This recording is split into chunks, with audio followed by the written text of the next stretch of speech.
What's going on, everybody? Welcome back to the Pace Studios here in Midtown Manhattan, New York City. We have a really, really special guest with us today. This is Blitzen Trapper.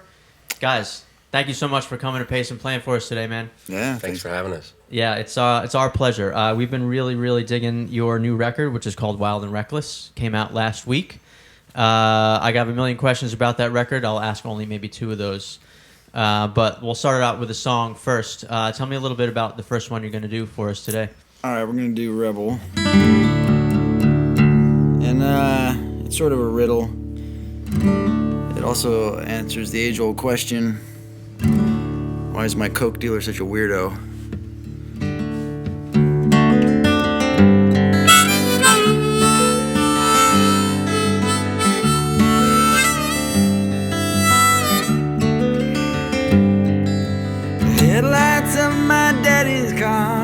Dimmer than the moon, and the radio is playing low. Is Johnny Cash and June? Well, I know these hills, these twisted roads, I know they're every turn. There's a city that sits below, and like a distant fire it burns. 'Cause I'm a rebel to the one I love, her heart so far from me. I'm a rebel to the one I love, just a lover lost at sea.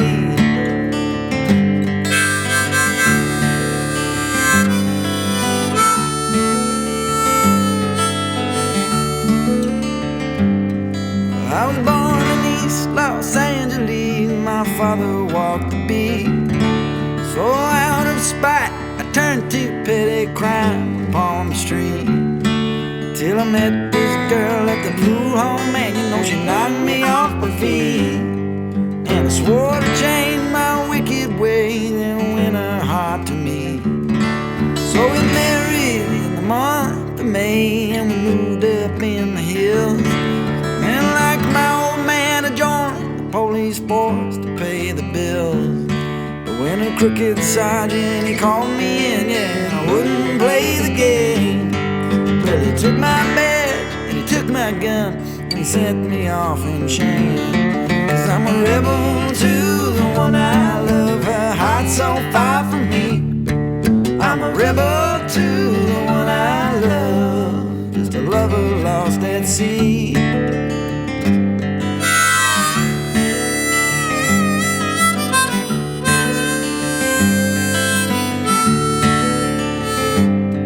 So I tried my hand at selling cars, but I couldn't make a poor man buy.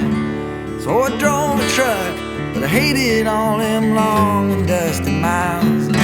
So now I sell that cocaine, honey, yeah, up in the hills of Hollywood. And the one I loved has left me, and in truth, I knew she would.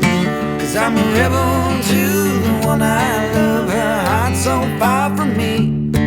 I'm a rebel to the one I love, just a man who's lost at sea. Yeah, I'm a rebel to the one I love, her heart so far from me.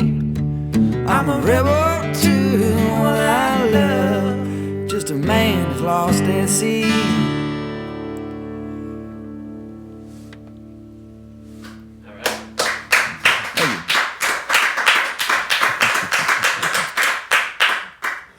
Thank you, guys. Yeah. So I wanted to ask you about this new record. Just came out. It's an unusual one for you or for any band, really, because it's sort of born from this stage production that you put on in Portland, same name, Wild and Reckless, and that was in the spring. And now you're on tour playing these songs. I think 7 of the songs from that show are on the record, plus 5 new ones. So I guess, my question is, did you always envision that show becoming the next Blitzen Trapper album, or was it initially sort of a standalone thing? How was it all sort of conceived to this point? Well, I wrote the record before the play. Yeah. And, I had a bunch of songs, and then the theater approached us about coming up with a show, and I was like, oh, yeah, I got a bunch of songs. We can, if they feel consistent, we can try to make something out of it. And it just kind of all came together. with the narrative and everything. Yeah. So it was initially conceived as a record, It was. or just a group of songs. Yeah. And then you felt like when you took it to the stage, which must have been kind of an out of box experience for you, they all kind of like synced up together into kind of a narrative that you were, you were all right putting in front of a crowd every night. Yeah, because there was a lot of these stories of, boy meets girl, and they kind of get in trouble. They're on the run, these various things, and so that was sort of easy. And the songs, we changed a lot for the show. We pulled them apart, changed lyrics, arranged them. There was these monologues that would happen during songs even, and so it was cool to really like pull the songs apart and make this totally other thing. And then when it came time to making the record, did you do sort of like recording for the record after the show? Well, we recorded the record we recorded the record before the show. Before the show. Yeah, we recorded it before the show happened and kind of used some of the songs that we sold only at the show. But then I kind of went back in and did a lot of reworking of stuff for this actual record. Yeah. Yeah. And so the other thing I guess I was wondering about it was I wasn't in Portland, but I watched a lot of the clips of the performance of the show that you guys were in, along with a cast of actors. Yeah. And there's a real performing, like stage performing that you guys were doing. There were costumes and sort of monologues delivered straight to the audience. As guys who have performed for many years in Blitzen Trapper, was that sort of a natural transition to perform in that theatrical sense? It kind of was. Yeah. It was pretty painless. Yeah, it was super fun. And for me, Brian's done a lot of acting, and so he's kind of done that kind of thing before. But for me, like really communicating with the audience without hiding behind guitars and lyrics was pretty great. Yeah. Was it something that you were, nervous at all about? At first. Yeah. Yeah. The crowds were much different, than the typical rock club crowds. Yeah. A lot grayer, like theater patrons and right. And whatnot. So we had to learn how to communicate with that kind of crowd. And did you find that like a lot of the crowds you figured were folks who were kind of maybe like members of the theater community in Portland, and not necessarily people who were coming to see Blitzen Trapper, which might have been an unusual dynamic? Yeah. Probably got both, I think. The theater itself has a pretty faithful built-in network of people who are just supporting the art of theater in general. Yeah. And are going to come because they have season passes, and you can kind of spot the older people falling asleep in the front row. but there was a good mix of people, Right. actually. People showing up like, what the hell has happened to my theater? Right. Kind of, yeah. And other people saying, what happened to my band? Yeah, right, yeah. And so now you're on the road playing these songs in sort of the more like conventional, rock concert way. Has the show experience sort of changed anything about how you now present to the audience who have bought like Blitzen Trapper tickets and they're there to see that show? I don't know. That's a good question. Oh, thanks. I mean, I don't think so, really. Maybe. But I think for the band itself, I think we learned to trust each other a lot more through the course of the play, because everything was so choreographed. If somebody missed their spot or their cue, then the kind of the whole timeline of the show gets thrown off. Whereas with a rock show, it doesn't matter, Yeah. yeah, I mean, it kind of helped me to I don't know, because I've never talked a whole lot at shows and stuff. And it kind of helped me to figure out ways to get myself to do that more, Yeah, well, when the words are sort of written for you, Yeah. So had you written the spoken dialogue? So all of it, not I just wrote the whole songs, script but and worked on it for a year with 2 directors. Yeah. Yeah. Yeah, cool. All right, so let's get back to some music. Tell me a little bit about the second song you're going to do for us today. Let's see. We're going to do Wild and Reckless title track here.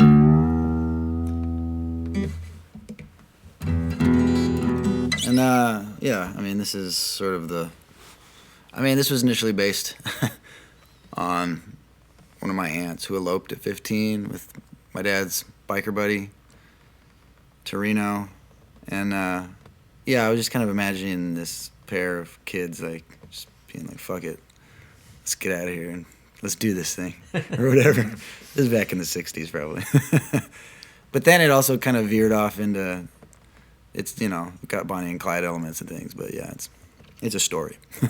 Cool.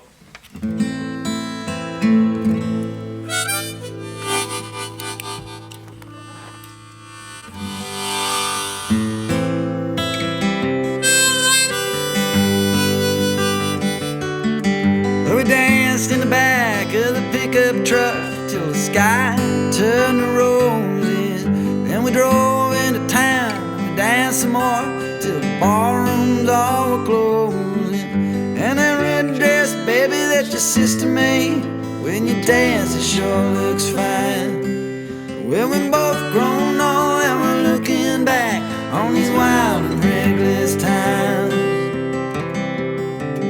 These are the best days of our lives.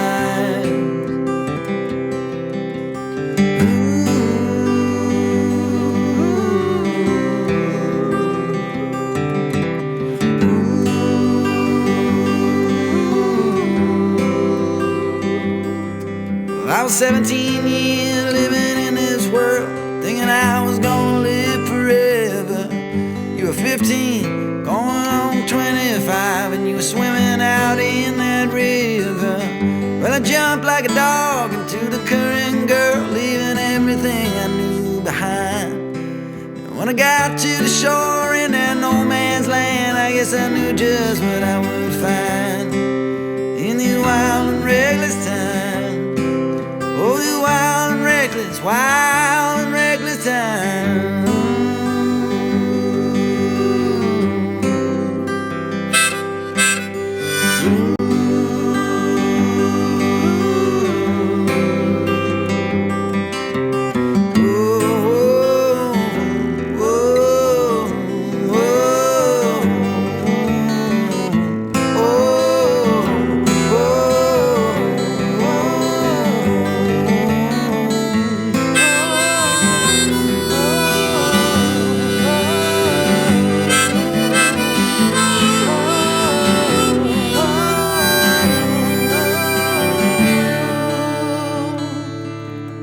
Never satisfied, but you know I tried. There was blood on my hands, on my shirt and my shoes. And you can trade your soul for the whole wide world, but that's a deal no man can ever refuse. When they kicked in the door, you know hell broke loose. By the world must have lost his mind. You were singing as they chased us out through the field. Beyond the edges, it ain't no crime. In these wild and reckless times. Yeah, these wild and reckless times. Oh, these wild and reckless times.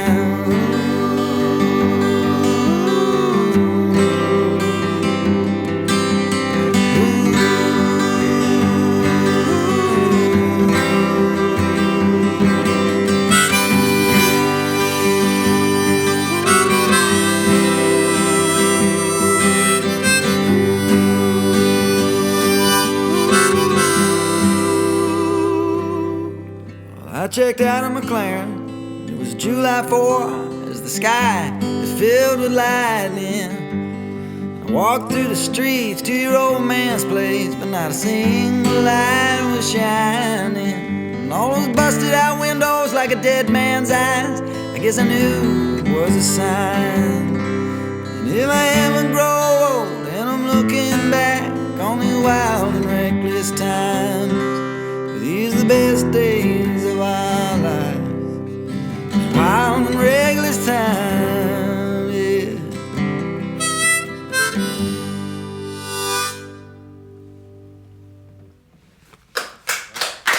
Thank you. Guys, thank you so much. Yeah. Sounds great, man. So I was reading about the new record, and I hadn't really put it together by myself, but I can see it now, how there's sort of a through line back in a certain way to Fur. Your album from, I think it was '08 is Fur. Certain themes in this record, a science fiction element to it, sort of violence and a certain kind of Western structure kind of a thing. And when I read that, I was thinking even further back to Wild Mountain Nation and Sci-Fi Kid, which I thought also kind of like fit into that sort of pattern. And it made me wonder, like, do you think of your albums as kind of a through line? Is there something that runs through everything that is discernible to you, or is it just sort of like how things come out, you know? Yeah, I don't know that's discernible to me. Yeah, well, Nation and Fur were kind of made simultaneously. Yeah. And so those have very similar themes. It's interesting. I was talking to an interviewer recently about Fur was made in 07, 08, right, as Obama was sort of taking office and things seemed like they were changing and things. And then this new record was made in 15, 16 when sort of the same thing was happening but in the opposite direction. Yeah. I don't know. So they both, to me, have this feeling of like both sort of, I mean, there's sort of dystopian elements to them, but also these elements of kind of like joy as well, or at least like, I don't know, trying to make light of everything that's going on regardless. Because, you know, the new record has these sort of silly songs like Dance With Me, but then like these really dark ones too, like Joanna, like possibly the darkest song I've ever written. Yeah. You know, and Fur had Black River Killer, which was As dark as sort of, to me, is like a companion piece to Joanna, you know. So yeah, at this point, yeah, there's this sort of through line for me. Yeah. But You know, it's interesting you mention it because this is actually something that has come up with some other bands. You know, a lot of the folks we have in here have new records out this year, but they were doing a lot of the creating of that music in 2015, 2016. Right. Now it's 2017, and they are presenting this. They're playing them live. The record is out, and I'm always a little curious about, since everything has sort of been turned upside down in these last 12, 18 months. Does that have anything? Does it affect the way that you see the product, or like your output for songs you may have written 2 years ago, but you're now performing them in this like very different sort of context of the country and everything? Does it have, does that play into anything? Does it have any effect? Does it change the meaning of the songs for you or how you feel about them? Anything to that? Oh, yeah, definitely. Well, I mean, like the song Rebel is about this total fucking loser dude who just he doesn't understand love or himself or anything. I don't know. It's just one of those songs that I wrote that I was like thinking of myself in my younger days, but also just thinking of the way that Americans grow up and kind of just don't fucking get it, Yeah. I don't know. And it's sad, and at the end he loses the one thing that he needed the most, So I don't know. And then like Joanna I wrote that a few years ago and never put it on a record because I was afraid to. I was like, this is too dark. I mean, sexual assault, gun violence, it's like, I don't know. But this record, I just felt like, fuck it, I'm gonna put it on. And now, I mean, those two Yeah. subjects that you just said are like basically what we're spending all our time talking about right now. Yeah. Yeah. The villain in the song's name is Donnie Dakota. Which I did not do that on purpose. Right. So it's like the classic like Wilco thing where after 9/11 you look at Yankee Hotel Foxtrot and it's it seems prophetic, like eerily prophetic. Yeah. And I don't know if it's as cool as that, but well, I mean, anyway, for me, is that kind of a concept in terms of something being eerily prophetic? Does that happen sheerly accidentally in your minds, or is there something cosmic to That's it? a deep question. I think when you're doing things wholeheartedly, you're able to kind of tap into eternity in certain ways and get outside of the temporal timeline. And maybe it's 1,000 years in the future that something's going to resonate, but sometimes it happens that it's just the next year. Yeah, and especially somehow, maybe a year like this one. Yeah. When everything is a little bit more, I don't know, everyone's more engaged and a little bit more emotional. yeah, more is at Maybe- stake, it seemed like, or whatever. Yeah, right. Cool. So you guys are going to do one more from Wild and Reckless Yeah. for us today. Tell me a little bit about this last one. All right, we're gonna do Blue Stolen Hearts, and this is sort of another one of my sort of I wouldn't call it a love song, but it deals with that subject matter.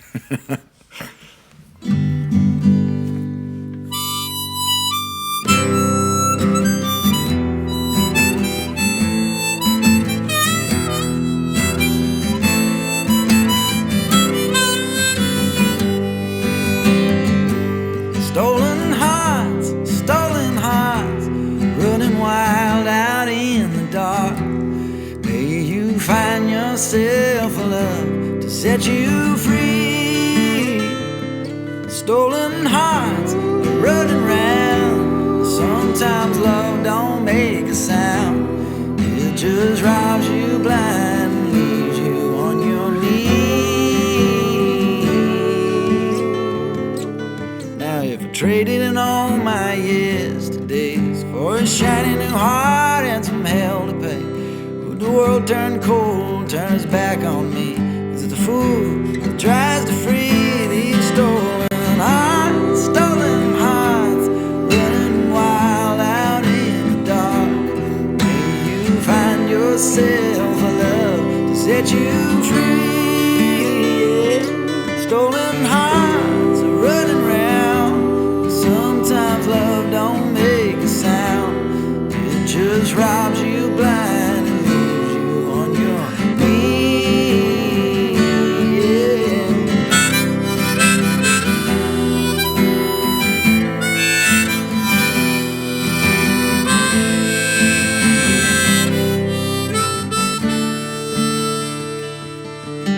There's a rattling in my bones at night, like the ruts in the road in a hurried flight.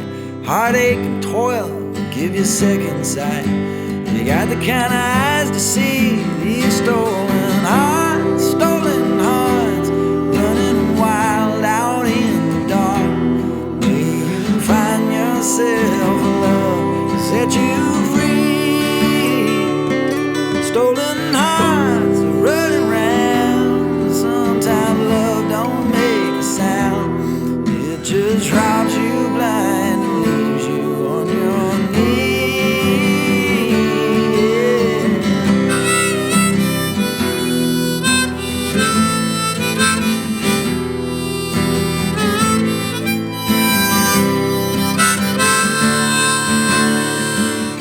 Stolen hearts are running round. Sometimes love don't make a sound. It just robs you blind and leaves you on your knees.